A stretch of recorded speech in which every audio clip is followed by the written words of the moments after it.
A tray hits the table. Then dead silence. 3 faces press against a crack in the wall, holding their breath. They've waited weeks for this moment, waited for the girl to break. But she doesn't cry. She doesn't run. She looks straight into the eyes of the man the whole city swears is cold as ice, and raises her calloused hands into the air. And he goes still, because she's just touched the secret he's guarded his entire life. The secret worth a man's life. Behind the wall, 3 smiles freeze, but they've just set loose. There's no calling it back. The private room at the back of Portrait was the kind of place where money went to be quiet. Ruth Callahan had learned that in her first week. 4 years ago. Back when she still believed a job like this might change something in her life. It hadn't. The carpet was thick enough to swallow footsteps whole. The lights hung low in gold, and the men who ate in that back room paid for one thing above everything else on the menu. Privacy. The kind you couldn't buy at the front tables. The kind that came with a closed door, and a server who knew how to disappear the second she wasn't needed. Ruth was good at disappearing. She was 27 years old, and she moved through that restaurant like a shadow with a tray in its hands. Auburn hair pulled up in a hurry, a few strands always working loose by the end of a shift. Gray eyes that had learned a long time ago to look down, not from fear, from strategy. Because when you look down, people forget you exist. And when people forget you exist, they can't reach you, they can't touch you, they can't decide who you are before you've had the chance to decide it for yourself. That was the theory, anyway. She'd built a whole life on it. Her hands told a harder story than her downcast eyes ever did. Calloused across the palms, raw at the knuckles, cracked in the cold months, and never quite healed by spring. The hands of a woman who worked 2 shifts, stacked back to back, and never once said a word about her feet. She'd carried more trays than she could count, wiped more tables than she wanted to think about, poured coffee at 6 in the morning for men who never once lifted their eyes from their phones long enough to see who was pouring it, and in 4 years. She had told no one, not a single soul in that whole building, anything true about her life. So they invented a version for her, to the kitchen. She was the stuck-up girl in the worn-out shoes. The one too proud to laugh at their jokes. Too cold to come out for a drink after close. They watched her leave alone at midnight, watched her come back alone at dawn, and decided all that quiet meant she thought she was better than them. Above them, too fine for their company. They were wrong. But nobody in that kitchen ever went to the trouble of being right about Ruth Callahan, because if they had, if even one of them had followed her out that back door on a Wednesday night, they'd have watched her walk 6 blocks in the cold, head down against the wind, to a community center at the dead end of a dead street. A room with plastic chairs stacked crooked and a whiteboard nobody ever cleaned right. And they'd have seen shut down and lift her hands and begin to speak in a language that made no sound at all. Sign language, learned for a younger brother who lived in a world with almost no sound in it, but they never followed her. Not one of them. So the secret stayed hers, locked in a drawer where the rest of her life was kept, where it had always been kept. She'd built that drawer on purpose, brick by brick, year by year, starting when she was still a girl and the world had first taught her what it did with the soft parts of a person, because Ruth had learned the hard way that every piece of yourself you hand to another person is a piece they can use to define you later, to pity you, to manage you, to decide, before you've said one word, exactly who you are and what you're worth to them. So she handed over nothing. She poured the coffee. She cleared the plates. She kept her head down and her drawer shut, and her heart somewhere no one could find it. And it worked. It kept her safe. It kept her small. It kept the whole loud world at arm's length. Exactly where the world couldn't cut her again. She told herself that was the same thing as being fine. Most nights she almost believed it. The restaurant hummed around her that evening the way it always did. Silverware clinking on porcelain, low voices rising and falling at the front tables. The hiss of the espresso machine near the host stand. The sharp bark of the line cooks calling out plates over the pass. Ruth tied her apron, checked her section, filled the water glasses without being asked, folded the napkins into the neat little peaks the manager liked, and felt, somewhere at the very edge of her attention, a thing she couldn't quite name. The kitchen was watching her, not the usual way, not the sideways dismissal she'd grown so used to she barely felt it anymore. Something else. something with a smile hidden down inside it. A shared look passing between people who thought she couldn't see them pass it. She didn't know it yet. But that night, 3 people were about to make a decision about Ruth Callahan. A cruel, small, lazy decision. The kind bored people make when they've decided that someone beneath them deserves to be entertainment. That someone quiet enough, someone alone enough, can be used to break up a long shift. They'd picked her because she was easy, because she never fought back, because in 4 years, she'd never once given them a reason to think she might, and they were about to be very, very wrong about all of it. She just didn't know that yet either. She checked her watch, squared her shoulders, and carried the water pitcher out toward her tables. Same as every other night, her feet already aching, her mind already halfway home to a dark apartment and a note against a rice pot. The night hadn't started yet. Not really. That Thursday started like every other Thursday. Ruth clocked in at 4, tied her apron, checked her tables, and tried not to notice the way the others went quiet when she walked past them. Except that night, the quiet was different. There was a grin buried down inside it. Cole was leaning against the prep counter when she came through the swinging doors. Shift 30-something. The kind of man who smiled with his mouth and never once with his eyes. He had a clipboard in one hand, and a look on his face like a boy who'd hidden a firecracker under someone's chair. And couldn't wait for the bang, Callahan, he said. Got a special one for you tonight. Ruth stopped. Behind Cole, Sherry was already laughing into her hand, and 2 others by the pass had turned to watch. Which was wrong, because nobody in that kitchen watched Ruth do anything. She was furniture, and furniture doesn't get an audience. The back room, Cole said. Moretti's in tonight, and the whole kitchen seemed to lean an inch closer. Ruth knew the name. Everybody in that building knew the name. Vincent Moretti, the man who came every Thursday. Alone. Sat in the private room with the door shut behind him. Ordered without a word. Tipped in cash that didn't fit in a folder. And never, not once in anyone's memory, answered a single thing anyone said to him. The stories wrote themselves. They said he ran the West Side. Said the money in that city moved when he decided it should move, and stopped when he decided it should stop. Said the scar on his cheek came from a man who no longer had a face to remember him by. And they said, this was the part they always laughed about, that the whole silent act was a lie, a performance, that Moretti wasn't deaf at all, that he only pretended. To seem important, to seem dangerous, to make grown men lean in close and whisper and wait on a word that never came. That was the joke. And Ruth had just been handed the role of the punchline. He likes them quiet, Cole said, and Sherry snorted behind her hand. You two'll get along great. Ruth looked at their faces, one by one, and she understood. In that slow, cold way, you understand a thing before you have the word for it. That something had been decided about her, before she'd even walked in the door that night. That the shift assignment wasn't a shift assignment at all. It was a stage, and the curtain was already up. She didn't argue. Arguing was noise, and noise had always cost her more than silence ever did. She picked up the tray. She walked to the door at the end of the hall, and behind her, 3 of them crept toward the crack in the service wall. The narrow gap in the old plaster, where you could see into the private room if you crouched down and angled yourself just right. Where they could watch the stuck-up girl in the worn-out shoes get frozen out by the coldest man in Chicago. Watch her stand there, ignored, sweating through her shirt, until she cracked and ran and gave them a story to pass around for a solid month. That was the plan. It wasn't much of a plan. But cruelty rarely is. Ruth pushed the door open. And there he was. Vincent Moretti sat at the head of a long table set for exactly one, 33 years old, built like a man who took up space on purpose and never once apologized for taking it. Dark hair combed straight back, a few threads of early silver at the temples, broad through the shoulders in a way that made the room feel smaller than it was, and still, so still it made the air in that room feel heavier than air should be able to feel. There was a thin, pale scar running down the left side of his face from cheekbone toward the line of his jaw, and his eyes were the thing, not cruel, not angry, just quiet and far away. Like a man who'd stopped a long time ago, expecting the world to say anything to him worth the effort of hearing. He looked up when the door moved, because he felt it move, not because he heard it, and those eyes settled on Ruth with a flat, patient weight.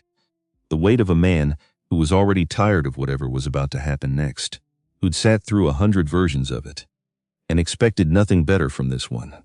Ruth set the tray down. She reached for the leather menu, held it up in front of her, started to read out the specials the way she'd read them 10,000 times before.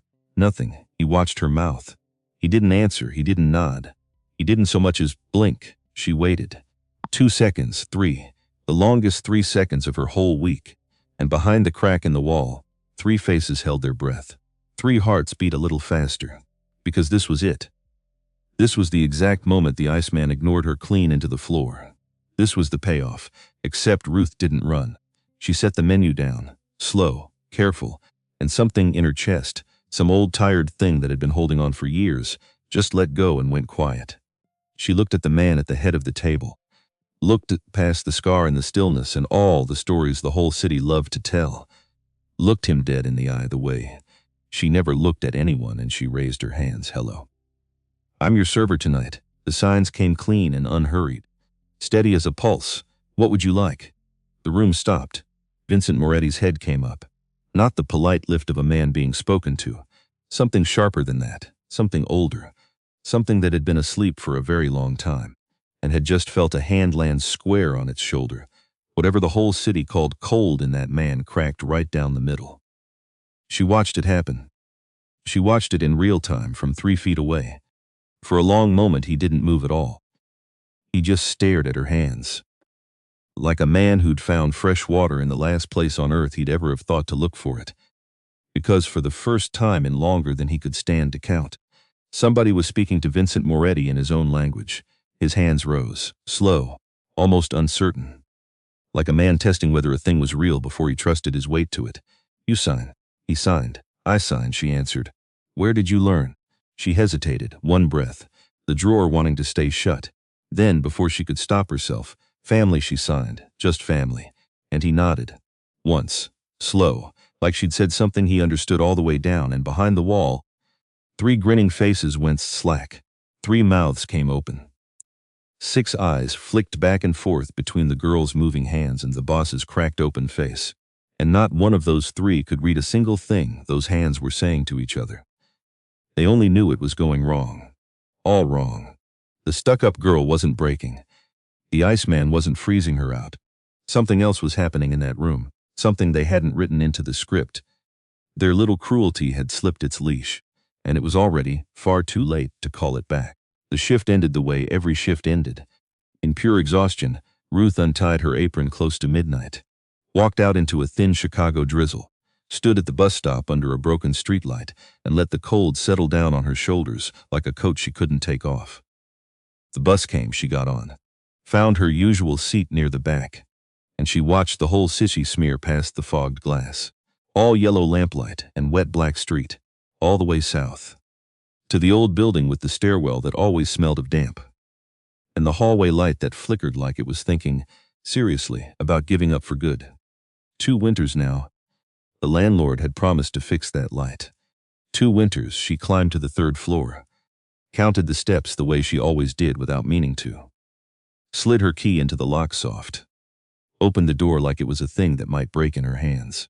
Because Danny was asleep, her brother, 22 years old. He'd left the desk lamp burning low across the room and a small note propped against the rice pot on the counter. A few crooked words in his blocky, careful handwriting. Saved you a plate. That was all. That was everything. Ruth stood very still in the cramped little kitchen and looked at that scrap of paper for a long moment, and after a whole day of eyes that slid off her like she was a coat rack. After a joke set up specifically, deliberately, to break her in half in front of an audience. That little note was the one single thing left in the entire world reminding her that she was still a person. Somebody who got waited up for. Somebody a plate got saved for. She didn't cry. She'd unlearned crying a long time ago. It was a skill you could lose if you stopped practicing it, and she had. She just stood there and let it be true for 1 minute. Danny had lost most of the hearing in one ear and nearly all of it in the other after a fever when he was 7 years old. 15 years back now. It had stopped being a wound a long, long time ago. These days, it was just the shape of their lives. A quiet the 2 of them had learned to build a whole home inside of. A quiet that wasn't empty. That was, if anything, fuller than most of the noise she waded through all day. But she remembered the year it wasn't just quiet. The year it was pure terror. She'd been 12 years old. Standing outside the door of a room where her little brother sat with a doctor's words hanging over his small head like weather. And she'd understood something in that hallway that no 12-year-old should ever have to understand. That if she didn't find another way to reach him, some other road in, the gap between them would only grow, year after year after year, until they were two strangers sharing a last name in a kitchen and nothing else at all. That thought had frightened her more than anything ever had in her life, more than the empty cupboard, more than the men their father owed money to who came knocking sometimes, more than the long nights with no adult anywhere in the apartment. So she learned badly at first, from library books with half the pages missing, then from free classes in cold rooms scattered across the whole city. Her hands fumbling through shapes that felt like a foreign country she'd never get a visa to enter. She practiced on the bus. She practiced washing dishes. She practiced against the fogged bathroom mirror until her arms ached. Until the day, she would never once forget the day, when she signed a full sentence, clean and whole, and Danny understood all of it, every single word, and he laughed. A big helpless laugh, unlike any sound she'd ever heard the boy make in his life. And she'd known right then, sitting cross-legged on the floor of that apartment with her little brother, that the deepest things a person needs to say to another person sometimes need no sound at all to land. She'd carried that promise for 15 years now. She'd never once said it out loud to anyone. She'd just kept it, the way you keep the important things, quietly, every day, without applause. Their mother had died before all of it, after a long stretch in a hospital that ate every dollar the family had, and then kept right on eating past the bottom of the account. Their father went looking for the answer at the bottom of a bottle. He found a lot of bottles. He never found the answer. And then one gray morning, he simply didn't come back. No note, no goodbye. Just an empty chair at the table that stayed empty. Ruth didn't tell people these things, not because she was ashamed of them. She'd learned, early and hard, that every piece of yourself you hand over, somebody, somewhere will use to define you. So she filed it all away in the drawer, where it was safe, where it was hers. And there was one more thing in that same drawer of old papers. The hospital bills, her mother's. Still not finished all these years later. She paid them down a little every month. $20 here, $50 there. A shadow she'd carried so long she barely felt the weight of it on her back anymore. It was just part of her posture now, part of how she stood. That was why she skipped the after-shift drinks. Not pride, arithmetic, simple arithmetic.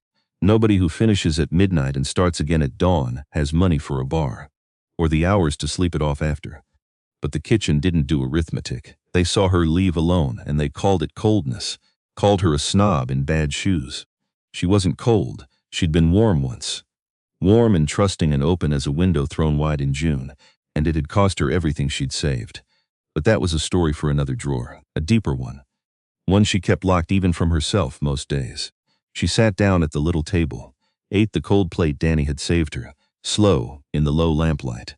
And for once, just this one night, her mind wasn't empty at the end of it all, because she kept seeing the man in the back room. Those eyes the whole restaurant swore, up and down, were cold as January, and how they'd changed. How they'd come open the second her hands started to move, like she'd handed him something across that table he'd stopped believing was even real.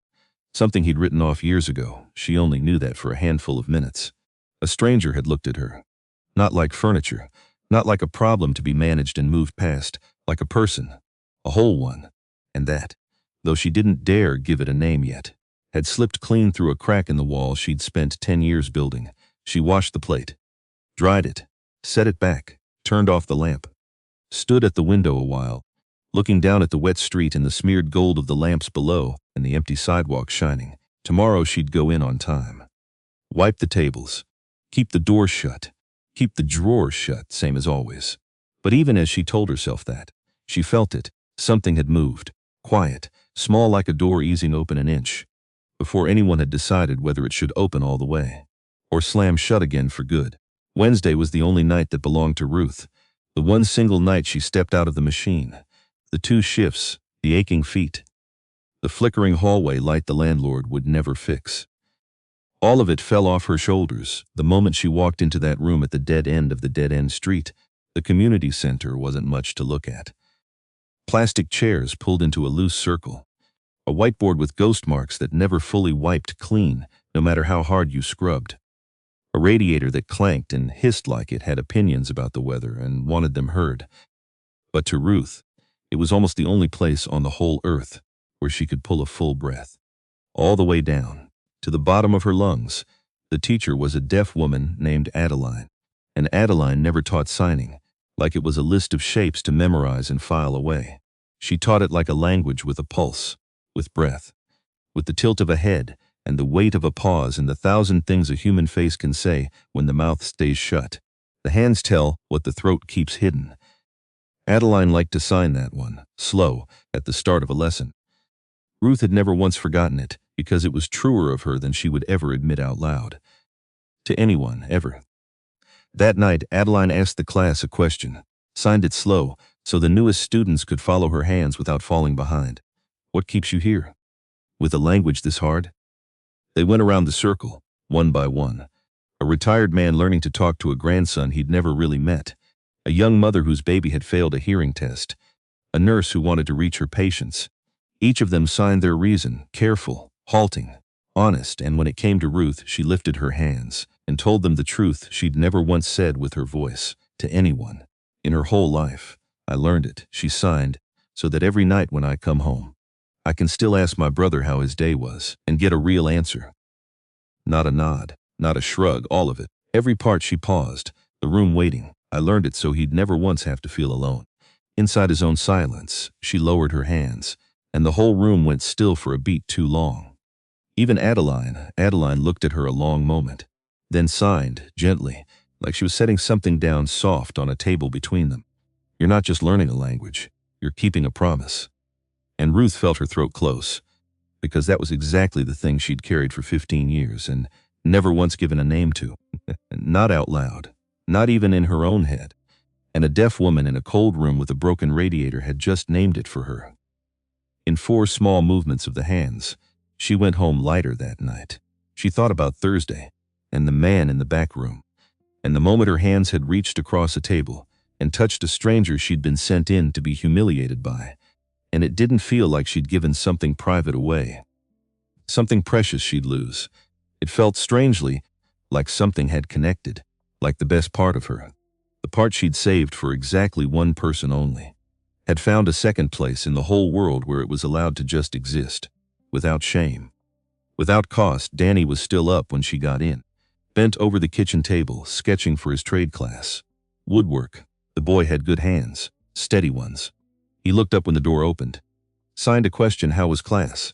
She sat down across the table from him, and instead of telling him about class, about Adeline, about the circle, she told him about the guest, the stranger at the restaurant who'd understood the language the two of them shared, who'd used it back. Danny's eyebrows went up, high. Then he grinned and teased her, hands quick and light. Finally, somebody else in the whole world who can talk to you the way I do, she laughed. A light one. A rare one. Careful, she signed back. He's a paying customer, you're free labor. I saved you a plate. You saved yourself the bigger half. That's the tax, he signed, straight-faced. For the plate service, standard rate, highway robbery. Take it up with management. You are management. Then you lose, he signed, and grinned wider. And she laughed again, 2 of them at a small table in a small apartment, speaking with their hands, in the middle of the night, in perfect quiet. And there was more said in that little kitchen, in that silence. Most whole families manage across a lifetime of noise and television and dinners with the phone face up beside the plate. She looked at him a while after that. Her little brother, bent over his sketch again, tongue between his teeth the way he'd done since he was small, and she thought, not for the first time, that whatever else the world had taken from her, it had left her this one warm room, this one person, and that if she'd had to trade every single thing she'd lost to keep this, she'd have made that trade 100 times without blinking. But even inside that warm little moment, she couldn't have known that the Thursday that had felt like an accident had been a trap laid in advance, carefully, that the people at that restaurant had watched her walk into that room, carrying a plan she hadn't uncovered yet, laughing behind a wall while she made her quiet stand. She didn't know any of it, but she was going to soon. The Thursdays became a rhythm, not a routine exactly. Something warmer than a routine, something Ruth wouldn't have admitted, even alone, even to herself in the dark, that she'd started to want, to look forward to count down toward, without meaning to. Through the long gray middle of the week, the first meeting had been all shock. Cracked ice and open mouths and a room that stopped, but the ones that came after found their own tempo. He stopped looking at her like a server. She stopped seeing him as a stranger to be careful around, and every single week their hands got a little quicker with each other, a little easier, a little more like two people who'd known each other a long time, which they hadn't, not by any clock but their own. He signed like a man who'd lived so long inside silence that he'd turned it into flesh and bone and muscle. Every movement precise, nothing wasted, nothing decorative or extra. Where Ruth's signing still carried the effort of a thing learned late and hard, his carried the ease of a thing lived. And Ruth, who'd frozen solid that first night, who'd nearly run, found herself, of all the impossible things in the world, talking. She told him she'd learned to sign for her younger brother, someone who also lived in a world with far less sound in it than most. He nodded. No pity in it, none. None of those hollow little noises people always made when they heard a thing like that. That sympathetic hum, that head tilt, just a nod and a steadiness, like he understood it already, from the inside, from a place words couldn't reach. And one night, early on, he'd signed a thing that stayed with her for weeks after. You came here to serve. Not to be sent in as a pawn. She'd stared at him, because he'd seen the whole of it, before she had. He'd read the shape of what they'd done to her off the air of that first night, off the way she carried the tray. The man the whole city called cold turned out to be the sharpest reader of a room she'd ever met in her entire life. The dinners stretched. The 5-minute service, order and out, ran longer and longer every week. He asked about Danny, about the trade school, about the woodwork. What the boy was building, she answered, carefully, just enough. The way you test the ice on a pond before you trust your whole weight to it. One toe at a time. One night she mentioned, without thinking first, that the soup had probably gone lukewarm, sitting too long on the counter under the heat lamp before it got to him. He lifted an eyebrow. I can't hear this whole city, he signed, so if one bowl of soup wants to complain, I won't hear that either.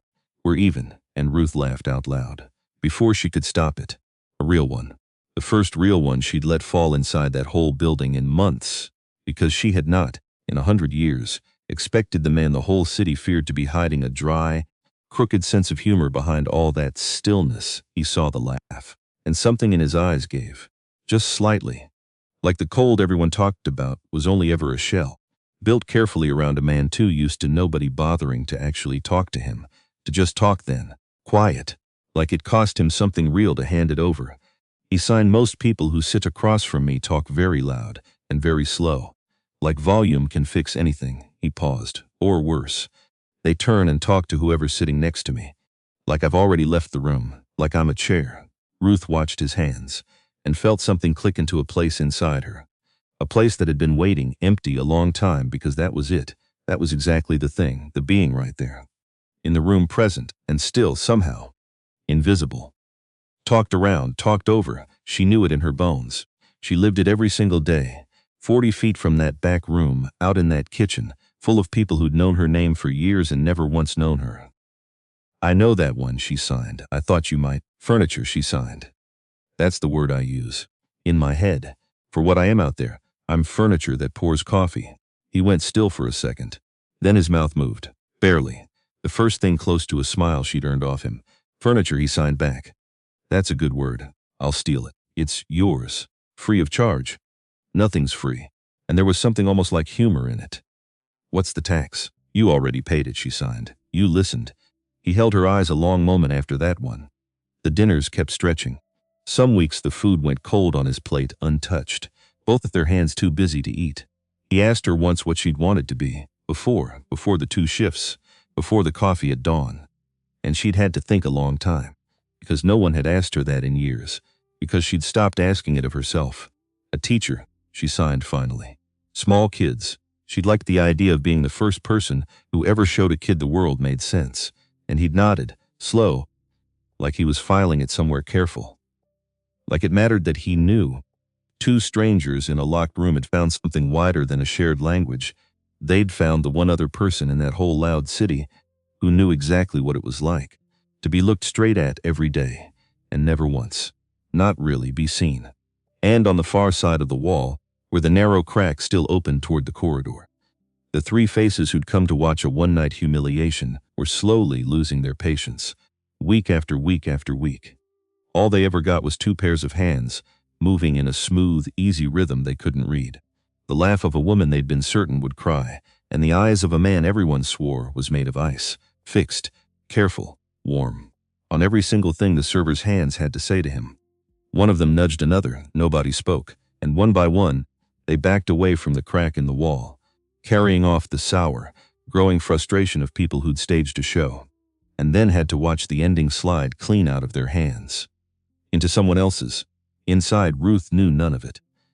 She only felt the time going strange and fast in that room. The way time does when you've stopped performing and started, for once, just being. And when she finally stepped out to finish her shift each Thursday, she had no idea that the ordinary night she thought she'd just worked had quietly moved something enormous. Not just inside her, but inside the man at the end of the hall. The one everyone was so completely sure had shut the door on the whole world, for good, and thrown away the key. The warmth stayed with her the rest of that night. Ruth carried plates, cleared tables, wiped down the counter with an energy she hadn't felt in a long, long time.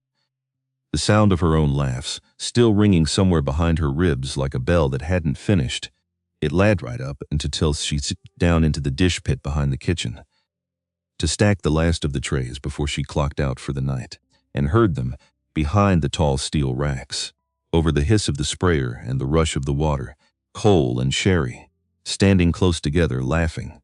They didn't know she'd come down, so they didn't guard a single word of it. Sherry was drying her hands on a rag, still giggling. I really thought she'd just stand there, frozen solid, then run out bawling. She shook her head.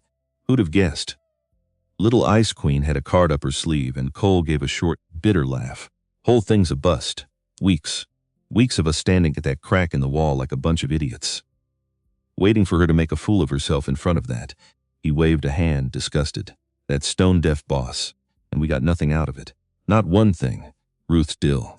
The stack of trays in her hands, the water running somewhere off to her left, the whole hot, wet clattering room.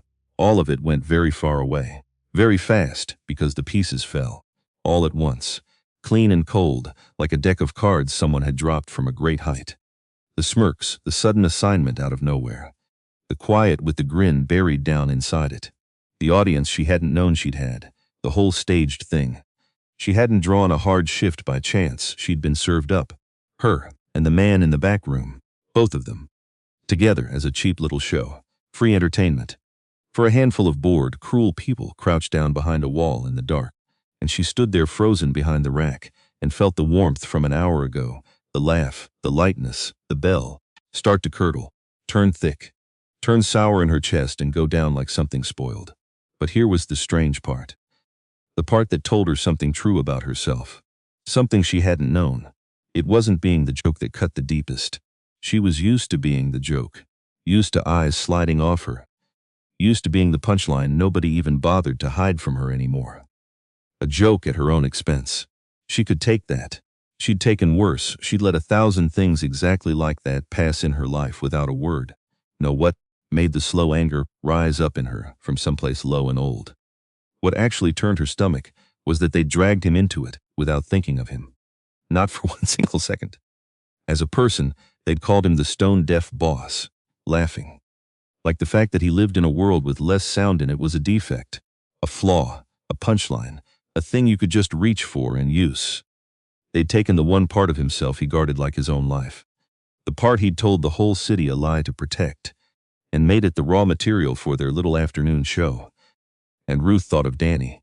She thought of every single year she'd spent making sure, absolutely sure, that her brother would never once, not one time, be turned into a joke because he lived in a quieter world than everybody else. She thought of the fights she'd had at his school, the forms she'd filled out, the nights she'd sat up learning shapes with her hands so he'd never have to be alone in a room. And she understood a thing with a chill that ran the whole way down her spine and out through her feet. If she hadn't signed, if she'd cracked the way they'd all been praying she would, then an innocent man would have been left sitting alone in that room, in silent discomfort, the target of a cruelty he couldn't even hear coming at him across the floor. Her knuckles went white on the stack of trays. She didn't step forward. She didn't say a word. She didn't let Cole and Sherry know she'd heard a single thing because she knew her own anger. She'd lived with it a long time. And she knew that if she let it out now, right here in this steaming pit, it would turn into a shouting match. A scene. Noise that would blow over by morning and change absolutely nothing about anything. It would be a thing they laughed about later. Another story, another chapter of the joke. So she set the trays down, soft, careful. Where she'd been about to slam them, she turned and she walked away, head up, for once, which they didn't see. And the whole ride home that night, on the bus through the wet dark, she didn't think about the warm laughter in the back room. She thought about one single question, circling, again and again and again. How many times in a single life were people willing to take another person's dignity and turn it into a joke, just because they were certain that person would never find out, and whether she could keep walking past it? In silence, the way she'd walked past everything else in her whole life. She carried that question for a week, like a stone she couldn't set down anywhere. Not heavy enough to drop her to the ground, but sharp enough that every single time she brushed up against it without meaning to, it cut her fresh. She came in on time, wiped the tables clean, kept the door shut, and nearly talked herself into believing it was just one more thing to let pass, one more thing to file in the drawer and forget. She was good at that. She'd had practice until the next Thursday, when the man came through the front door with that same calm, unhurried stride. Coat still on, rain on his shoulders, except this time, instead of walking straight back to the room at the end of the hall the way he always did, every week, without fail, he stopped at the host stand. He looked directly at Cole, and he set down a folded note, handwritten, brief, asking, by name, for the server from last Thursday, to serve him. No one else. Ruth was standing a few steps away, wiping down a table that was already clean, and she watched Cole's face change as he read it. The smirk, gone, replaced by the stiff, cornered look of a man who's just realized the joke he set up has turned all the way around, and started walking back toward him, slow. Cole's eyes cut over to her. 1 second, held there. Then he gave a tight little nod. He couldn't do anything else. Not with that note in his hand, and Ruth picked up the tray and carried it back into that room. Not the girl who'd been shoved in as a punchline, the one the guest had asked for, by name. In writing, she closed the door behind her, turned to him, and he signed simply for her to sit. She hesitated, because it broke every rule of the job she had. Servers didn't sit, servers stood and poured and vanished. But something in his eyes made her set the tray down anyway, and lower herself onto the edge of the chair across from him, and then, slow, clear, like a man handing over something heavy he'd carried a very long way, he began to tell her a thing she could feel in her chest he had told almost no one alive. He asked if she knew why the whole city whispered that he only pretended to be deaf. To seem important, he didn't wait for her answer. He'd let the rumor live, he signed. He'd even been glad of it, grateful almost, because in the world he lived in, a rumor about a man's arrogance was harmless, even useful. But the truth about a man's weakness, that was the same exact thing as signing your own name on a death warrant and mailing it out to everyone who'd ever wished you gone. He told her he had not heard a single sound. In 15 years, not since the day an explosion took his father from him, and took his hearing along with it. In the same second, he signed it calm, flat, even, like a man describing a far-off winter he'd once lived through and come out the other side of. No self-pity in it, none, no drama, just a fact he'd learned to live beside, the way you learn to live beside a scar, or a limp, or a grave. He lifted a hand and touched the thin, pale scar along his cheekbone, almost absent. People look at this, he signed, and invent all kinds of stories, underworld stories, knife fights, wars. But to me it's only what's left of the day I lost everything at once and had to become a grown man. Before morning, he'd learned to read lips off every face in front of him, learned to watch a room so closely, so completely, that no one ever once caught him compensating for anything. He'd built the silence into a strength, a weapon even. Let them think it was theater, and he'd hidden the truth so well that only a small handful of the most trusted people in his whole life knew it. Ruth listened with everything she had. Every part of her turned toward him, and she understood. The man across the table from her was handing her something worth far more than trust. He was placing directly in her hands the exact part of himself he'd spent his whole entire life protecting from the world. The soft place, the one everyone else had to guess at. Why, she signed. Why tell all of this? To a server you met one time, he looked at her a long, long moment. Because you were the first person in years, he signed, to walk into this room and talk to me like I was just a man. Not a boss to be afraid of, not something broken to feel sorry for. You didn't talk louder, you didn't talk slower, you didn't flinch. You didn't look at your feet, you just talked to me. He paused. His hands lowered for a second, then rose again. I'd almost forgotten what that felt like. I thought I'd made my peace with forgetting. And the corner of his mouth lifted, barely. The first real smile Ruth had ever seen cross that still face. Gone in a second, but they're long enough to feel the wall between them slide back another inch. Maybe two. You want to know the truth, she signed, always. It's rare enough. I almost ran, she signed, that first night. I had my hand on the tray. I was going to set it down and walk out and let them have their laugh. What stopped you? She thought about it. Really thought. You look tired, she signed finally. Of people. Same as me. He held her eyes for a long moment. Two tired people, he signed. In a quiet room, worse things, she signed, worse things, he agreed. And in that moment, sitting there, she knew the anger she'd been carrying all week hadn't softened at all. Not one bit, it had just changed into something else. Something with a shape now. A quiet, stubborn wish that this man, whoever he was out there in that hard world of his, deserved to be treated with more plain decency than the people crouched behind a crack in a wall had ever once shown him, or her, or anyone they decided was beneath them. She left that room carrying it, that wish, like a coal she meant to keep warm. Word got around fast after that, because the most feared, most private guest in the whole building asking for one particular server. By name, every single week, without fail. That was not the kind of thing that stayed quiet. Not in a place that ran on whispers the way that restaurant ran on whispers. Whispers were its second business. Within days, the way they looked at her changed. It wasn't just the old dismissal anymore. The slide of the eyes. Now there was something else mixed into it. Curiosity, suspicion, and in some of them, plain hot envy. And nobody was more eaten up by it than Cole. His cruel little scheme had backfired. Completely, spectacularly. Instead of breaking the girl he'd meant to break in front of an audience, he'd somehow lifted her clean up above him, higher than he'd ever climb. He had to stand there, day after day, shift after shift, and watch the woman he'd tried to humiliate become the chosen confidant of the single most powerful man ever to walk through his front door. And that man had looked Cole dead in the face and not given him one word, not a nod, not a glance worth keeping, being ignored, on his own turf, by the exact person he most wanted to impress in the world. It ate at him. Day by day, shift by shift. You could watch it work on him, so he did what small, proud men do when they can't stand to watch someone they look down on rise above them. He started talking little comments at first, tossed out like accidents in the middle of a busy dinner rush. Strange, isn't it, that some girl with nothing special about her at all suddenly catches the boss's eye? Who really knows what those two are doing back there, behind a closed door, every week? Half a joke, half a knife, all poison. Then he stopped bothering with the disguise altogether.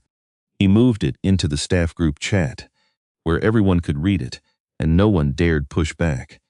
He wrote his messages with little laughing symbols tacked on to the end of them, so he could always say later that he was only playing around. Just kidding, lighten up. But the meaning underneath the little symbols was filth.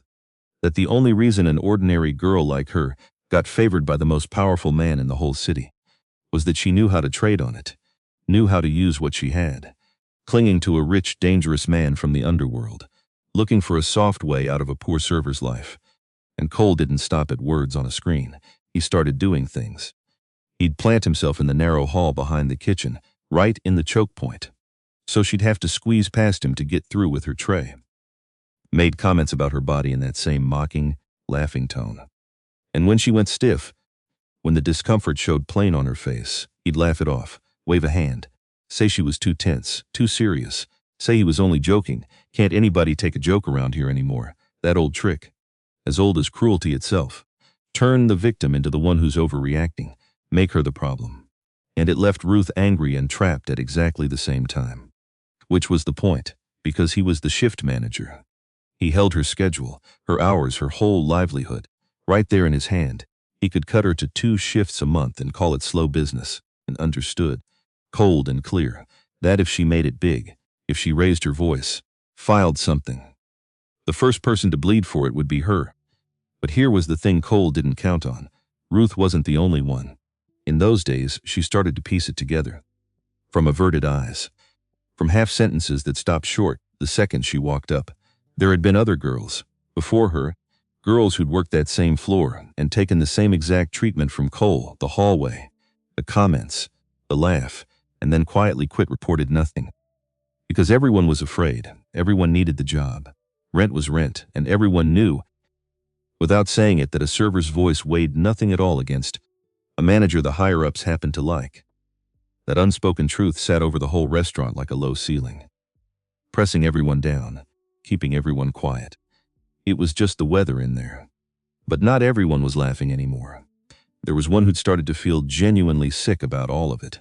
Owen, the youngest waiter on the whole crew, barely 20, the one who'd stood behind that crack in the wall with Cole and Sherry that very first Thursday night, and laughed along with them, because that's what you did, because they were the group. And you laughed with the group. Owen wasn't a cruel kid. Not really. He was just young and soft, easy to sweep along in whatever direction the current went, and terrified. Terrified, most of all, of being the one left standing outside the group, alone, on the wrong side of the joke. But he read every single message Cole dropped into that chat, and his stomach turned over each time. Because he knew they were lies, flat lies. He'd watched Ruth work, quiet, decent, honest, month after month, never once cutting a corner or blaming a mistake on somebody else. And he knew the real Cole, the one behind the cheerful, joking mask. He'd seen that one too. He remembered that first Thursday, crouched down at the crack in the wall, laughing along, feeling like he was part of something. And the more he thought about it, the sicker he felt, that he'd once treated the humiliation of another human being like a night's free entertainment, like a show he'd bought a ticket to. The guilt wasn't a vague thing anymore, something he could shrug off. It was a weight, a real one, pressing down flat on his chest every single time he clocked in and put on his apron and saw her across the floor. He started to pay attention, quietly, carefully, remembering what Cole said, screenshotting once or twice without quite knowing why, watching what Cole did in the halls when he thought no one decent was looking. Owen didn't know yet what he was saving it all up for, what it was for. He just knew deep down that he couldn't stop noticing anymore, that the noticing had started and wouldn't stop. He still didn't have the courage to stand out in the open, on Ruth's side, under the light, where everyone could see. But something in him had cracked, quietly, down low, and it wasn't ever going to close back up. He could feel that much. Then came the Thursday Ruth let her own wall down, maybe because he'd already opened himself all the way, handed her the truth he hid the deepest, and it felt unfair, somehow, to keep sitting there behind her own wall, safe, while he sat out in the open with nothing left to hide behind. It felt like taking something without paying for it. He asked her, simply, why? Why someone so young lived so completely closed off from the whole world? She was quiet a long time, her hands in her lap. Then she lifted them. There was a time, she signed. When I wasn't like this. When I was the opposite of this once, she signed. There'd been someone she trusted enough to tell everything to. Every part of herself. Someone she'd leaned on through the worst stretch of her whole life. And because she'd trusted him so completely, so all the way down, she hadn't been on her guard. Not once. Not even a little. Not when he asked to borrow the money she'd saved.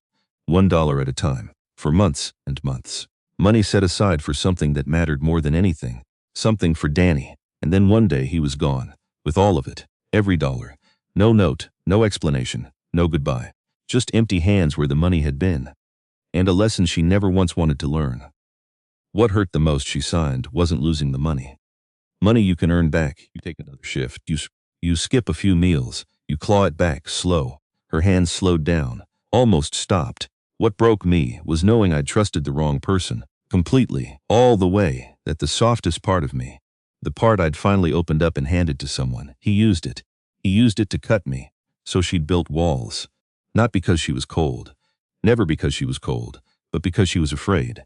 Bone afraid, afraid that if she opened up, even once more, even a crack, the next wound might be the one she couldn't get up from. The one that finished it. Vincent watched every single word. He didn't interrupt her once. He didn't rush in to comfort her with his hands. He didn't hand her some empty little scrap of advice about time healing things. He didn't do any of the things people did. He just looked at her, with eyes that said, plain as anything, I know that one too. And then she told him about Danny. All of it, and that no matter what else life took from her, and it had taken plenty. She'd sworn one single thing to herself, a long time ago. Her brother would never once feel abandoned, alone, left behind. Inside his own silence, something changed in Vincent's face was when she signed Danny's name. He sat up straighter, sharper, more alert. Because this was the first time he truly understood the real reason a poor server could speak fluent sign. To a man forced to live inside it his whole life. It hadn't been luck. It hadn't been a coincidence dropped in his lap. Her hands weren't a lucky accident. They were the result of years, long ones, of quiet, stubborn love, poured into a boy. $1 in one torn library book and one cold classroom at a time. For 15 years running, he lifted his own hands. Slow, most people, he signed. Think listening belongs to the ears. That it's a thing you do with your ears, he paused. But I know better than anyone alive. There are people who can hear every single sound in the world, and never once, not one time, truly hear another person standing right in front of them. And then there are people who can't hear a thing, nothing at all, who listen closer than anyone. Which one am I, she signed. Half a joke, testing the ice, the old habit. He looked at her a long moment and didn't smile. You already know, he signed. You knew the first night. When he finished, they both went quiet. And the quiet wasn't awkward, not at all. It was warm. Full, like two people who'd spent their whole entire lives hiding behind walls had just, at long last, caught sight of each other, clearly, fully, in a way almost no one on earth ever had, or ever would. Two wounds. From two completely different lives. One of them closed off, because her trust had been used against her like a weapon turned in her own hand. One of them alone, utterly alone, in the very dead center of all his power. Surrounded by people, and reached by none. And when they held those two wounds up to each other, in that quiet room, they didn't get worse. They didn't bleed fresh. They eased, just a little. For the first time in years for both of them. Ruth left that room that night feeling something she hadn't felt in longer than she could name. That maybe not every open door led straight to a new wound waiting on the other side. That maybe, just maybe, there were still a few people left in the whole world. Worth stepping past her own wall for, worth the risk of it, worth trusting. One more time, the thought scared her. It should have. She let it stay anyway. But she didn't have long to hold that feeling. To get used to its weight, because a ghost from the worst chapter of her life walked right back into it. Uninvited. The way ghosts do. It was a Tuesday. Her one day off from the second shift. She'd taken Danny down to a diner near the trade school. A small thing. A rare thing. A treat, almost. A plate of eggs in a booth by the window in one single hour where she wasn't carrying anybody's tray. Where she could just be his sister. Nobody's server. They were signing about nothing. About a bird on the wire outside. About whether the coffee was burnt. Danny was doing an impression of his welding instructor, all big serious eyebrows, and she was laughing. And then she looked up, over his shoulder, and she saw him, 2 booths down, older now, thinner in the face, but the same. Unmistakably the same. The same easy smile that had once, a long time ago, made her hand over everything she'd saved, $1 at a time. The man who'd taken her money and vanished into thin air. Her stomach dropped straight through the floor of that diner, because you spend years telling yourself a wound has closed. Sealed over, done. And then it just walks in, wearing a cheap jacket, and orders coffee, like the world owes it nothing, like it never took a thing from anyone. He hadn't seen her. Not yet. He was talking, low, tense, fast, to another man across the table from him, and there was something in the way he sat, hunched forward, shoulders up, glancing at the door every few seconds like he was counting exits, that Ruth recognized. but not as the confident, charming thief who'd talked her out of her savings with that smile. As something smaller than that. Something cornered. Something afraid. She got Danny up and out before the man ever looked over, paid fast, cash on the table, kept her head down the whole way to the door. Kept herself between Danny and that booth, but she couldn't stop hearing it. The one word she'd caught. Drifting off that booth as she passed close by it. Morty, she told herself she'd misheard. On the walk to the bus, she told herself it a dozen times. Because what were the odds? What were the possible odds in a city that size? That the man who'd gutted her savings and disappeared, and the man she now sat with every Thursday night, belonged to the same story, the same page even. She told herself it meant nothing, a common name, a misheard word. But 2 nights later, in the back room, it found its own way to the surface.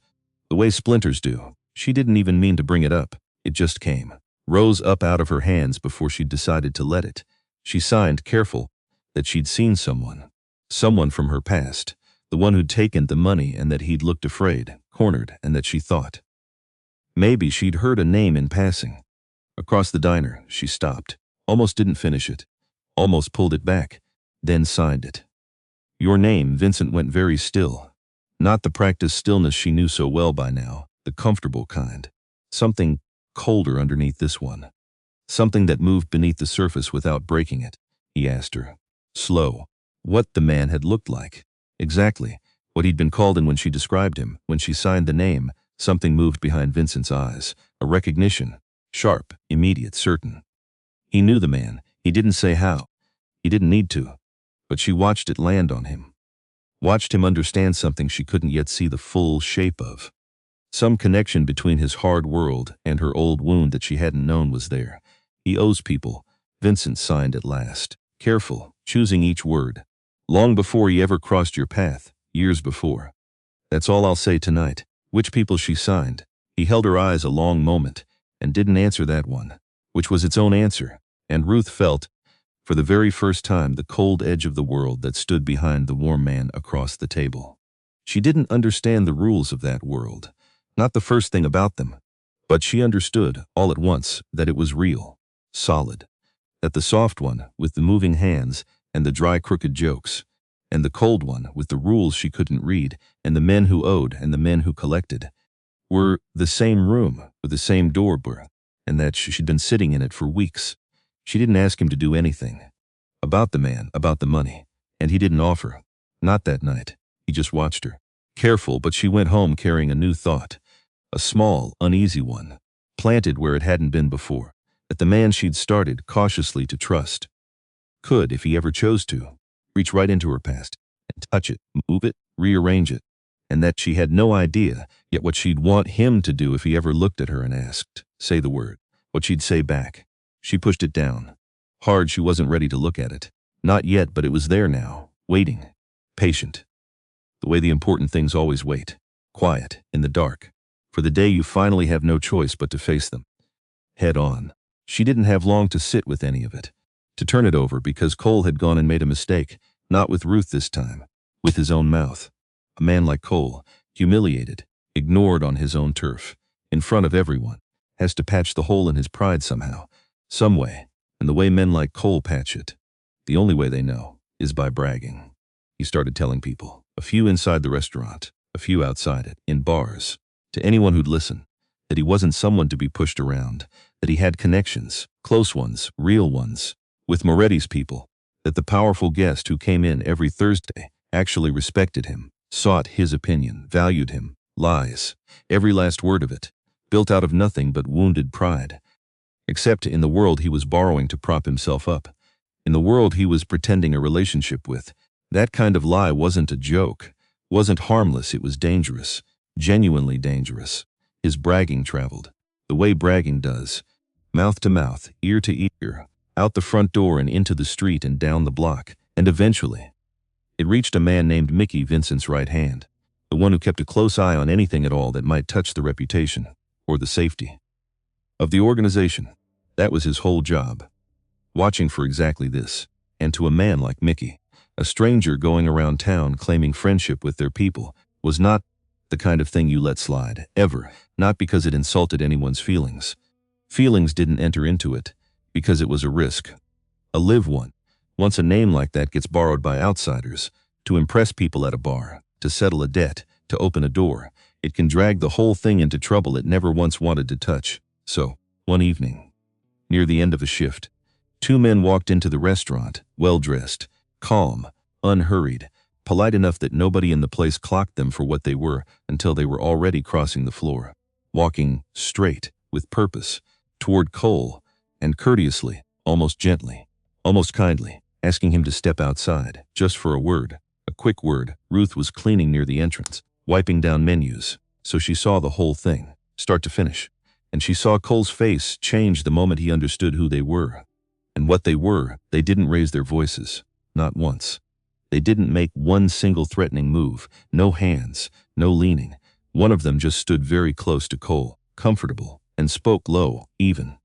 Too low for Ruth to catch a single word of it from where she stood, but she could see the words landing, one by one, on Cole's face, like slow rain. The arrogance, gone, the permanent smirk, gone, replaced by the look of a man who just realized, all at once, that he'd been playing with something, casually, for weeks, whose real weight he had never once, not for a single second, understood, and now did then.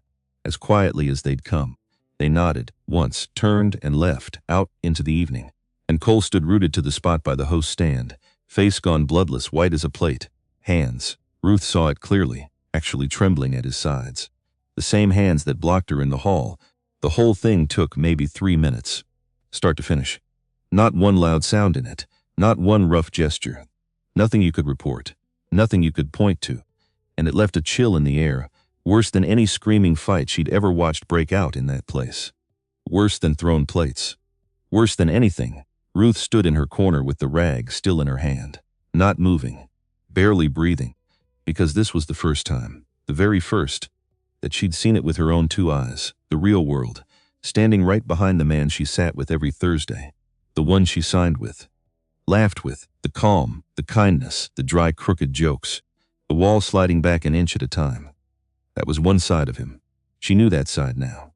She'd earned it, and the other side was a power that could turn a loud, arrogant, cocky man like Cole into a shaking, bloodless wreck, with nothing but a few soft words, and no fists at all, no raised voice, nothing you could even see. What made her shiver standing there wasn't violence.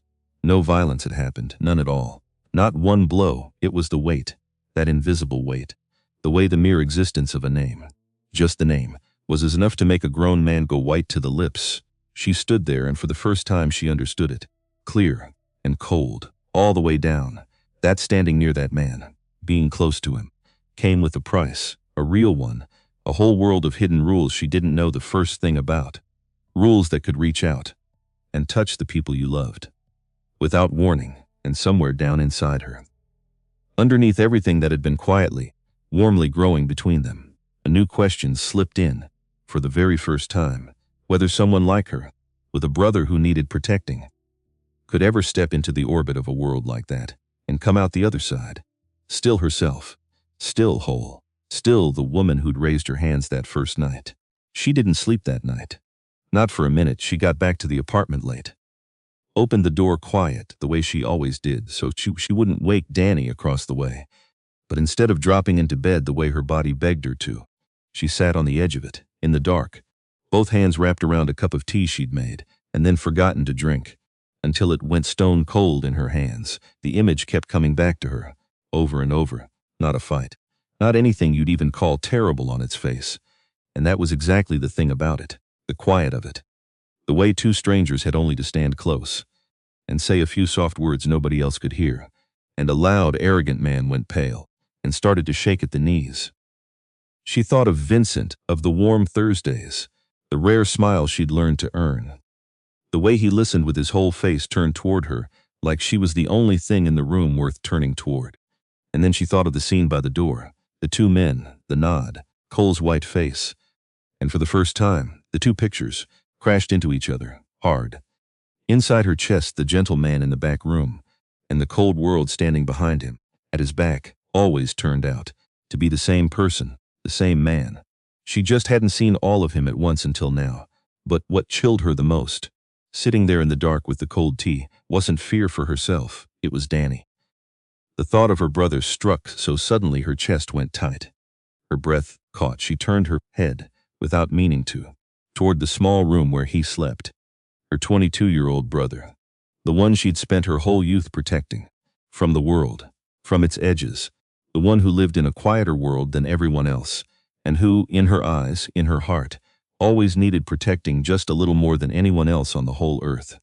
She wondered, if she let herself slip deeper into Vincent's orbit, closer, whether that world, with all its hidden rules, and its men who made other men shake, might one day reach out and touch Danny too. Brush against him, mark him, put him in a story he never asked to be in, because if this whole life of losses had taught Ruth anything at all, it was that she could lose almost anything. Money. She'd lost trust. She'd lost that too. Peace, gone for years at a stretch. She'd lost all three of them before and survived it, but she must never lose Danny, never. He was the last thing left. The reason she got up in the dark before dawn. The reason she pushed through 2 endless shifts a day on aching feet. The reason for all of it. The whole machine. Every part of it turned for him.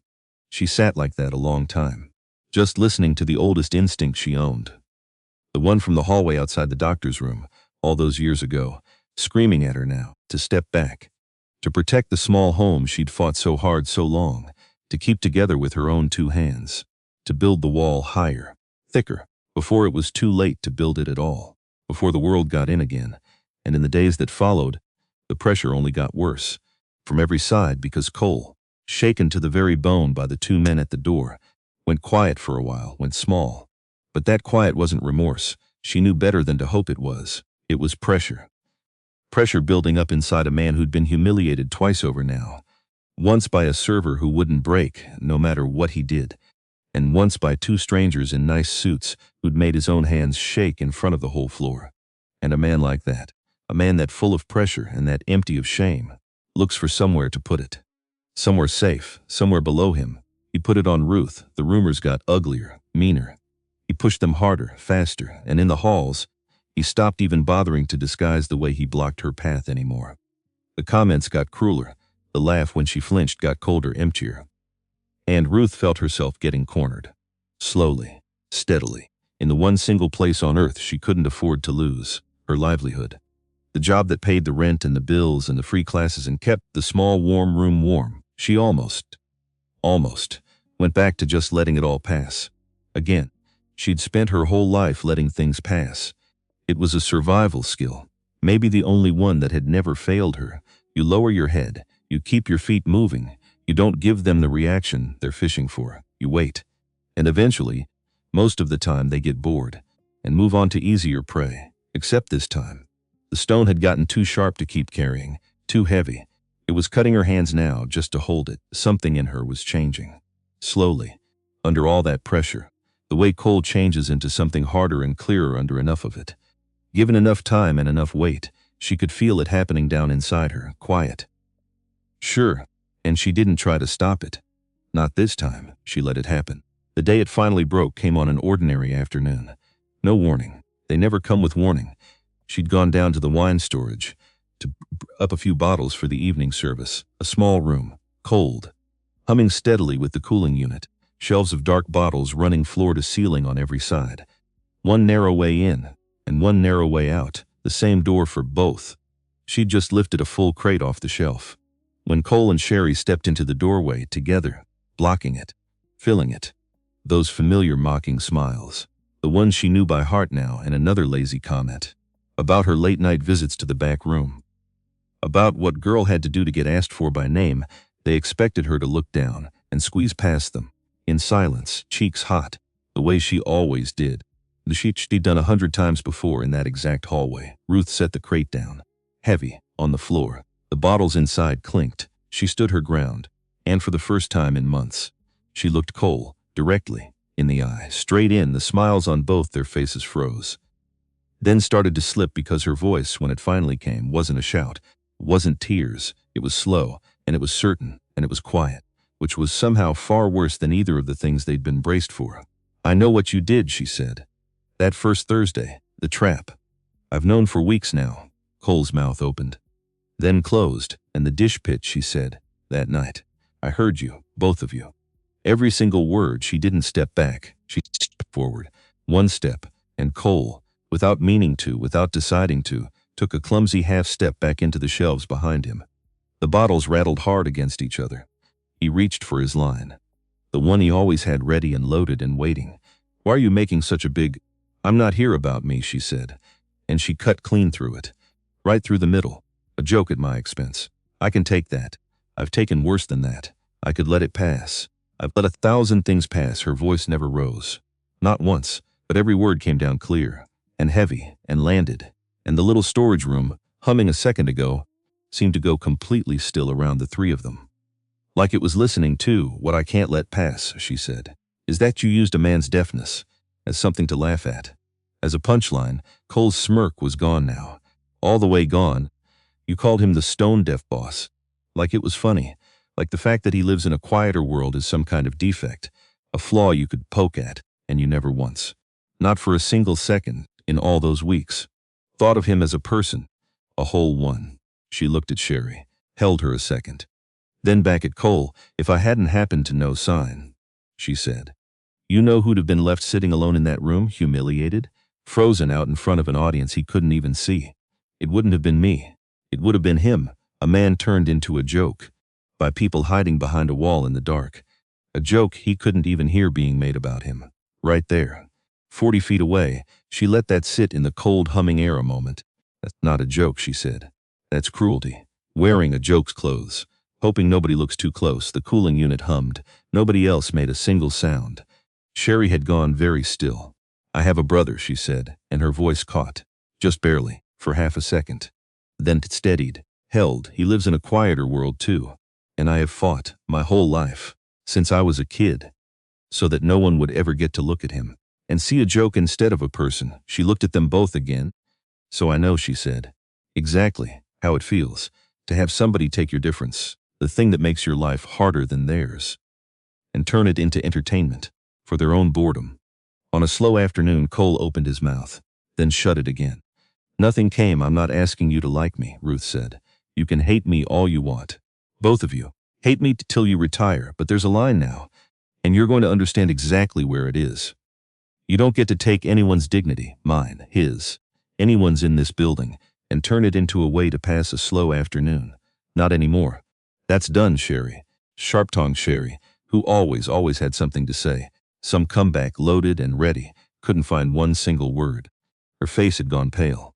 She turned away, turned her whole body, like she was trying to physically get out from under Ruth's eyes, out of their reach, and Cole stood there. The permanent smirk finally scraped clean off his face. For good. He opened his mouth like he wanted to salvage something. Anything, one shred of it, 1 inch of the ground he'd lost, and found there was nothing left to say. Nothing that would work, because for the first time in his life, maybe, someone had said the bare truth of what he'd done, straight to his face, in plain words, in a small room with nowhere to hide. And every single excuse he owned, every one he'd used 100 times, turned hollow in front of it. Useless. Just noise.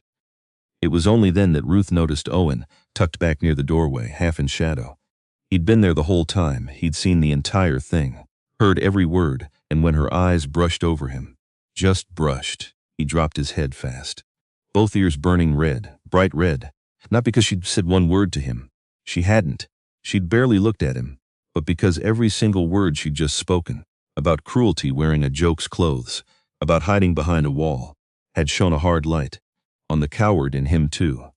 On the boy crouched at the crack, laughing along. Ruth didn't say anything more. There wasn't anything more to say. She bent down, picked the crate back up, settled it against her hip, and walked out of that storage room, past the two of them. Through the door they no longer thought to block, leaving behind a silence where, for the first time in a very long time, nobody was laughing. Nobody at all. That was the night the war came out of the shadows, into the open. Because somewhere across the city, at the same hour, Mickey was already knocking on his boss's door. A folder under his arm, Vincent had asked him a question weeks ago. A simple one.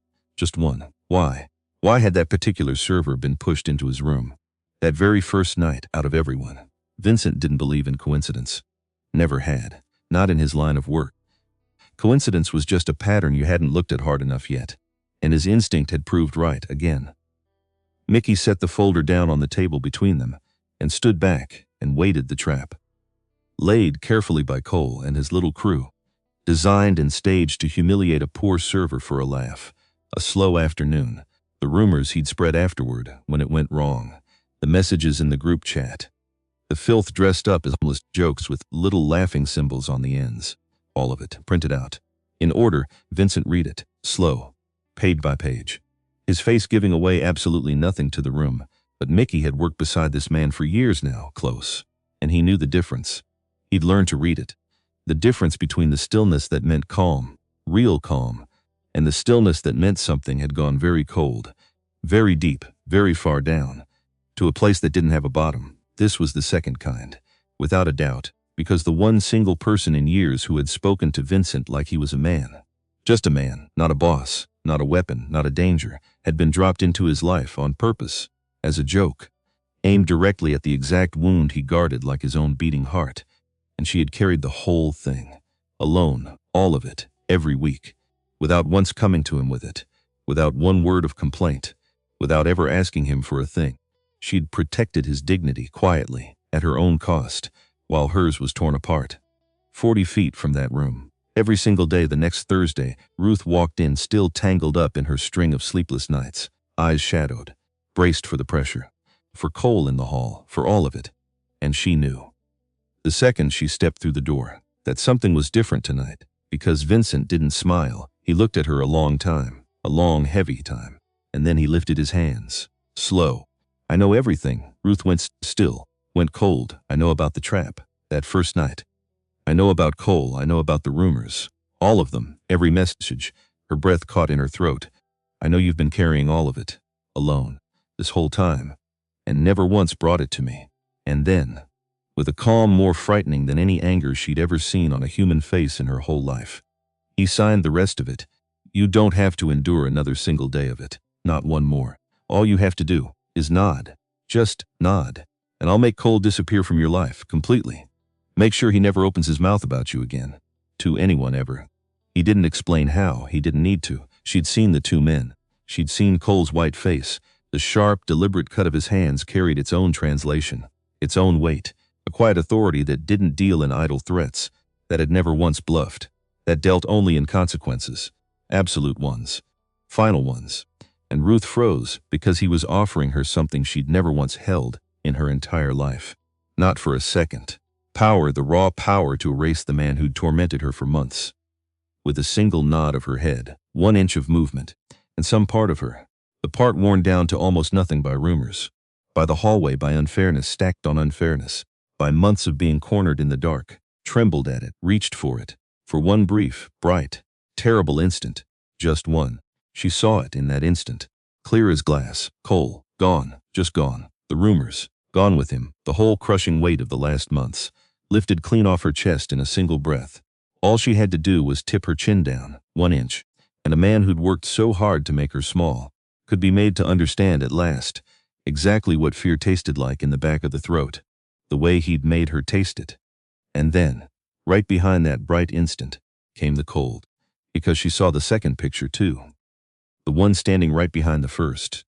Waiting, she saw exactly who she'd have to become, to accept it, to take that power in her hand, someone who used another man's terrible power, to settle her own private hurt, someone who accepted, quietly, that a human being, no matter how cruel, no matter how much he'd earned it, could be dealt with, in ways she didn't even dare picture fully in her own head, in ways that left men white and shaking, or worse. And if she did that, if she nodded, even once, how was she any different from Cole? At the bottom of it, Cole had used the small power he had, over her schedule, over her hours. To grind her down inch by inch, she'd used Vincent's enormous power over the whole world. To grind Cole out of existence. Bigger scale, much bigger, but the same soul underneath it, the exact same soul. The belief that if you had the power to hurt someone who'd hurt you, you should. That was the whole rotten root of it. She looked at Vincent, waiting there, patient, certain she'd take it, because in his world, in the world he'd been handed as a boy, no one had ever once turned it down. Why would they? It was mercy, by his rules. And she understood all at once, standing there, that this wasn't a choice about Cole at all. It never had been. It was a choice about her, about the exact kind of woman who would walk back out of that room, and whether her brother, if he ever knew, ever asked, could look at that woman and feel proud of her. She opened her mouth and found she wasn't ready, not yet, so she only signed that she needed time. A little time, just a little. And she left, carrying a weight far heavier than the one she'd walked in with an hour before. 4 days she thought about it. 4 whole days she didn't send a single message to him. She went to work, came home, cooked, sat with Danny at the little table, nodded and smiled and signed about his day, while underneath all of it her thoughts circled that nod, around and around and around, never landing. At first she told herself the safe thing, the smart thing, was to just step back, quietly, cleanly, vanish from Vincent's life, let it all cool down, let the whole thing fade. Keep Danny far, far away from a world of hidden rules and folded notes and men who made other men shake. It sounded wise. It sounded like survival, like the old skill, lower the head, keep moving. But every single time she nearly believed it, nearly settled on it, something snagged, deep down, because if she withdrew from Vincent's life out of fear, without one word of explanation, just gone one day, she'd be doing to him the exact same thing she hated most in Cole and in the man who'd taken her money, deciding for him. Cutting him out of a choice he had every right in the world to be part of, treating him like a problem to be quietly removed from her life, instead of a man, a whole one, with the right to choose his own place in it. And then she saw the deeper thing. Underneath even that, the real question wasn't Cole. It had never once been about Cole. It was who she was going to become, which door she was going to walk through, and who she'd be on the other side of it. She thought of Danny.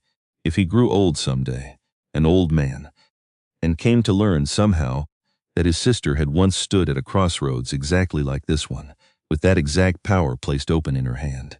What would she want him to see her choose? That dignity had to be protected, always, even when, especially when, it belonged to someone who'd hurt you, or that once a person got enough power in their 2 hands, they got to crush anyone who'd ever caused them pain. That was just how it worked, how the world worked. And when the question finally sat there in front of her, clear and plain, stripped of everything else, Ruth knew her answer. She'd known it, maybe, all along, not because it was easy. It wasn't. Not because it was safe. It wasn't that either. But because it was the only answer that would ever let her look straight into her brother's eyes and into her own, in the mirror, every morning for the rest of her life. The next night, Ruth stepped into that private room again. But this time, she didn't carry a tray.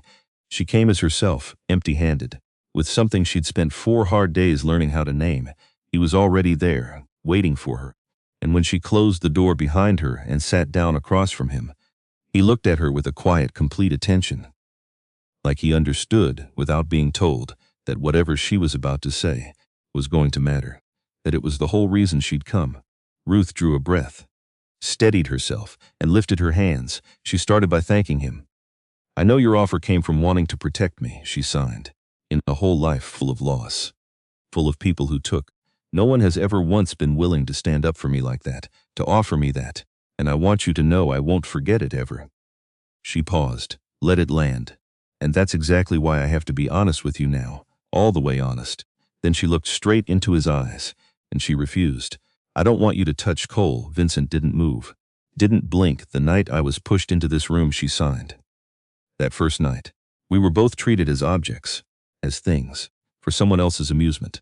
Both of us, you and me, the same. If I let you crush him now, then I'm doing the exact same thing to you, turning you into a weapon, a tool, for my own revenge, using you, the way they used you, the way they used me."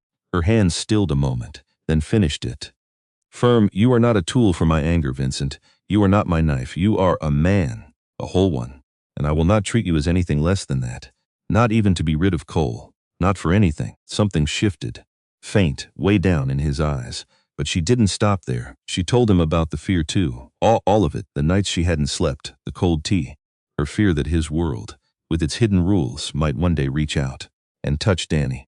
And she told him about the moment she'd nearly just disappeared on him, vanished, without a single word. But vanishing on you, she signed, would have been its own kind of cruelty, its own way of taking your voice, deciding for you, same as they did. So instead, I came here tonight to tell you everything, all of it, and to hand back to you The choice you should always have had in the first place.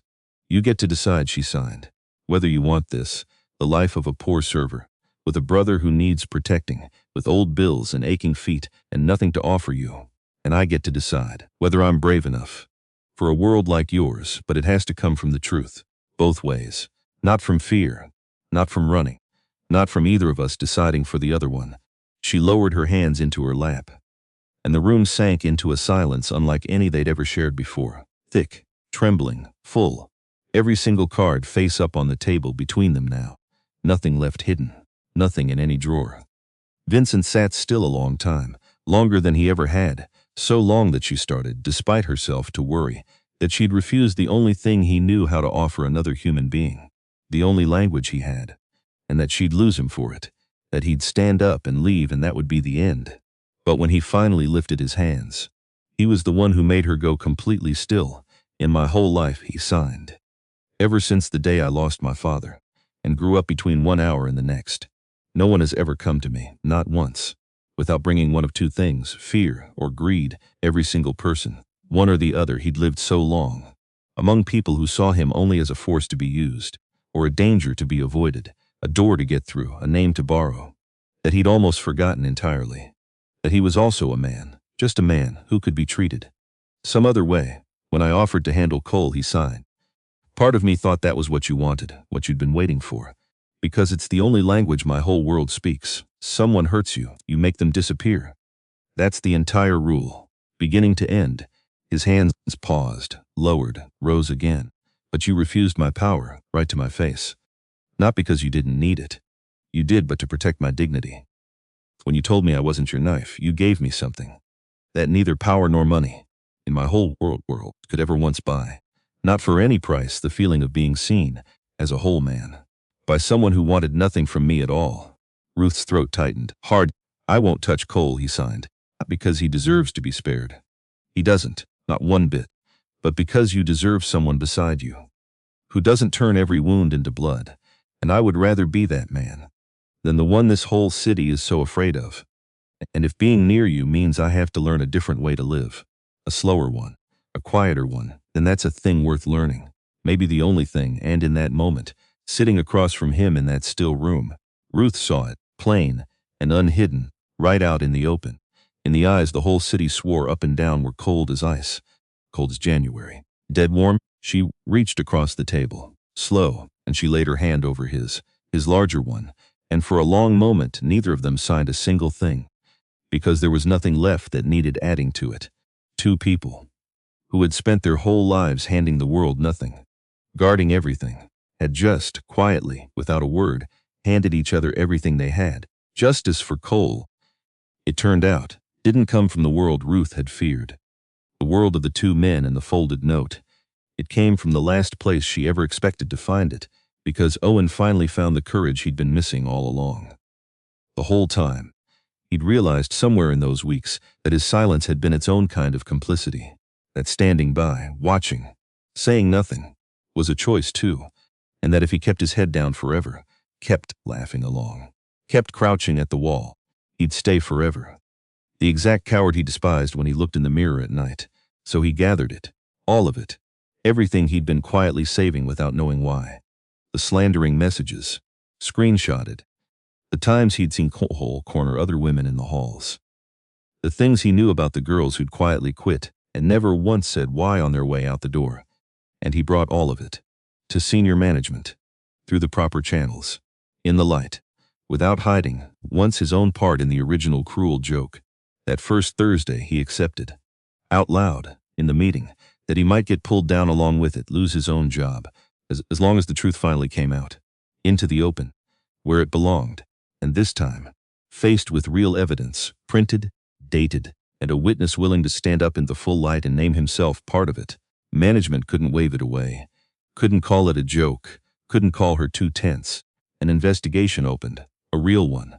And Cole's behavior, hidden so long behind the friendly disguise of harmless joking, was dragged all the way out, into the light.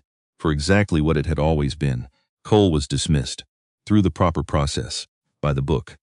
Not with a scene, not with a threat from two men in nice suits at the door, just the plain, slow, inevitable consequence of everything he'd done, Finally, catching up to him all at once, he left, far quieter than he'd ever once bragged. And when Ruth heard that it was Owen who'd reported it, Owen who'd stood up, she looked at him a long moment across the floor and gave a small nod. Just one. Not the nod of easy forgiveness. It wasn't that. It couldn't be that. But the nod of recognizing that a young man had chosen, in the end, to do the right thing. Late, rather than never at all. Which counted for something. Which counted for a lot, because real justice, the kind that lets a person lift their head back up, and keep it up, never comes from fear. Or from crushing power brought down on someone's neck. It comes from the courage to name what's wrong, out loud, in the light, and to stand on the side of the truth.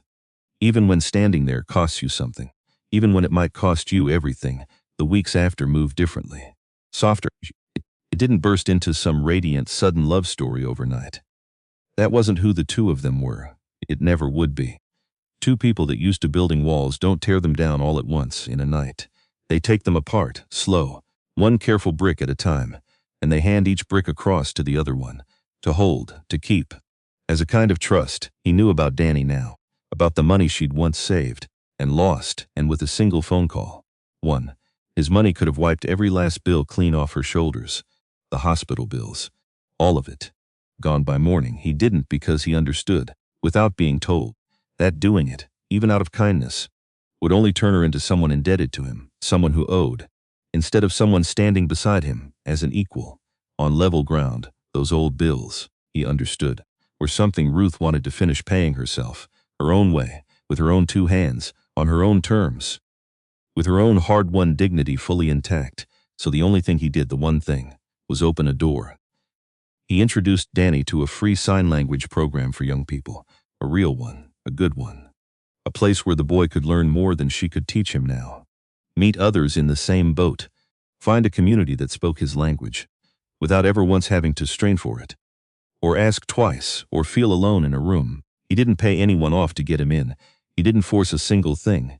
He just gave her the information, on a folded slip of paper, and let her and Danny decide it, together, the two of them.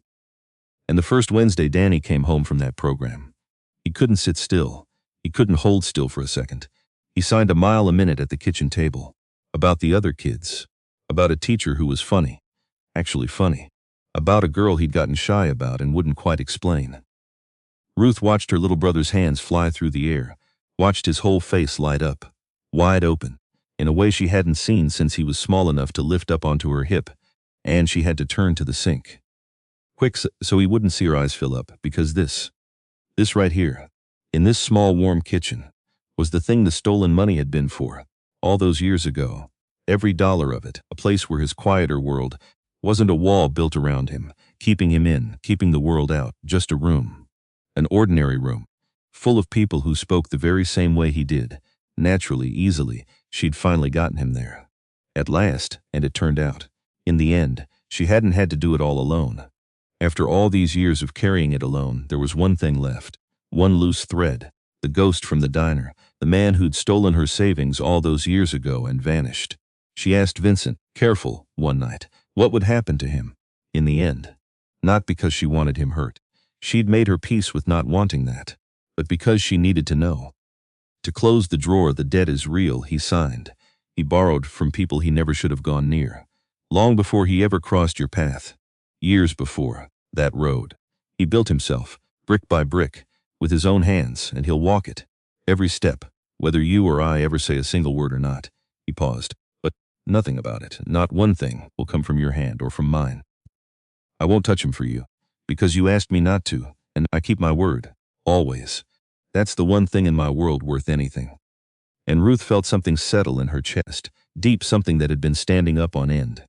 Bracing, for years and years. Because that was the exact right answer. The only one. The man would face what he'd built for himself, with his own hands. Not because she'd aimed a weapon at his back in the dark. Not because of her. She hadn't become the thing she'd feared becoming in the night. Sitting there with the cold tea, she hadn't picked up the knife, and the old wound, strangely, quietly, started to close anyway, on its own, without her having to press on it, without her having to make anyone bleed for it, the way a wound finally does. Once you at last stop worrying it, stop touching it, and just let it be. A few months passed, The seasons turned over, and on a Thursday like so many before it, Ruth stepped into the private room at the end of the hall. She didn't carry a tray anymore. She came as someone who was expected, someone who belonged in that room now, who had a chair of her own, and Vincent was already there, lifting his eyes to look at her as she came in. With the keys the whole city swore was cold as ice, dead frozen, that had become, to her, somehow, the warmest place she had in the entire world. She sat down, and in that quiet moment, her eyes drifted, without meaning to, toward the narrow crack in the wall.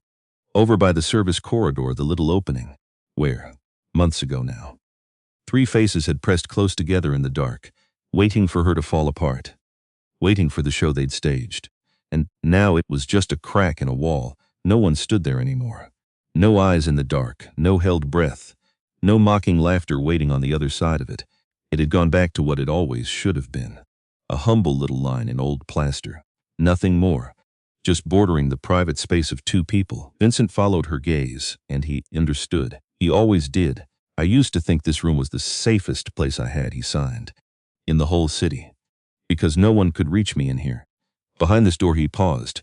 But now I know the truth. It only became a place at all. A real one. The night you first walked into it. Before that, it was just somewhere I hid. And that one simple thing, made Ruth laugh. A light one. A whole one. All the way through. The laugh of a woman who'd finally found somewhere on earth, where she didn't have to build a single wall, where she could set the bricks down. They sat there, speaking with their hands, in the absolute stillness of the room, not one single sound passing between the two of them. And Ruth had never, in her whole life, felt more deeply heard by another human being. Outside, the city was still loud, car horns and hurried feet, and a million people rushing past each other, people who could hear every sound in the world, and still, somehow, never truly hear one another. Not once, not all day long, but inside that small room, between two people who'd spent so much of their lives hiding behind walls, there was only silence, and it was the most beautiful silence she'd ever known. Not the silence of loneliness, she'd known that one for years. Not the silence of things left unsaid and rotting in a drawer, she'd known that one too. This was different. This was the silence of two people who understood each other. So completely, so all the way down. That sound was no longer necessary between them. Had become almost too small a thing to bother with. She thought about how it had all started. Sitting there, a cruel joke, set up carefully to make her the center of the ridicule. Three faces at a crack in a wall, waiting for a poor girl to break in half in front of them, and how it had turned, somehow, into something none of them could ever have imagined, in their small, bored hearts. Something the opposite of what they'd wanted, because entirely by accident, those three, and their cruelty, had led two of the loneliest people in that whole enormous, roaring city straight to each other.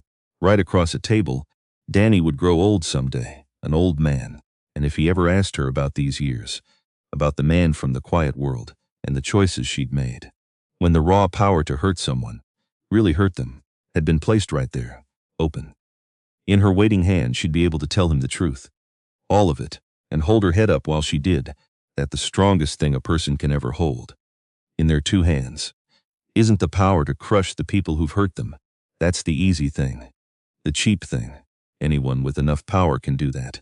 It's the kindness to lift someone up instead, to choose it, even when you've got every reason in the world, and every right, to do the exact opposite, and no one would blame you. Vincent reached across the table, slow, and laid his hand over hers.